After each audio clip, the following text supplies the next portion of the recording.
Hello and welcome to Beyond the Click. I'm Bradley and today I'm joined by Andrew and we're going to be talking about DNS records. And as normal, if you like what you see, don't forget to like and subscribe.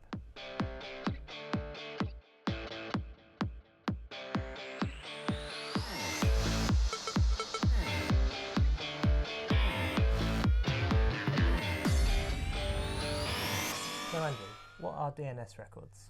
Okay, DNS records are your zone files. They're the instructions that are provided across the internet for the domain name, for the traffic for the domain name, whether that's for website or for email. Okay, and what type of DNS records are there? Well, there are a number of different DNS records. The first one and most important are your NS records. So that's the name server records. That's where the name server for your domain name actually holds all the individual records, the DNS files. So if we go through a number of key DNS records that would be held by the name server itself, you would have your A name records and your C name records. Those ones are used for website traffic. So that points your website address to where your website is physically hosted, an IP address.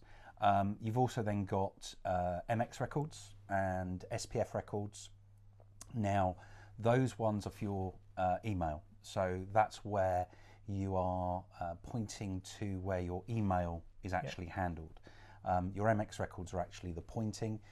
Your SPF records are the sort of the service that says this is where email can be sent from. Okay. So they would be your key particular records for any domain name. Your TXT files are there really to help identify what services are going on. So that helps with the pointing and the services for your MX records and your SPF records. But they're the primary ones that most organizations have. Okay. And what should any business consider before making DNS changes? Well, most important thing they need to do is take a copy of the current records that they've got. They need to consider what domain name changes they want to make, so what DNS changes they want to make. So they need to plan ahead as to what they're doing and what it's actually for. Now, it might be for a subdomain. So if it's for a subdomain, you might be creating an A name record for your subdomain. So you need to ensure that that's not going to conflict with anything else. So really, planning is the most important thing. Okay, thank you for that. And once DNS changes have been made, how can a business check that they've been applied correctly? Okay, there's lots of lookup tools on the internet. So you can do DNS checking. You can just simply Google it.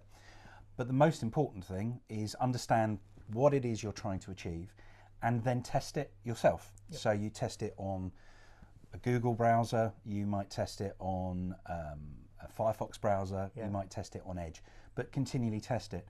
If it's an email DNS change, we'll check your emails are working and check that they're actually passing through to the destination of where you want them to go to. So it's testing is the most important thing. Okay, thank you for that insight today, Andrew.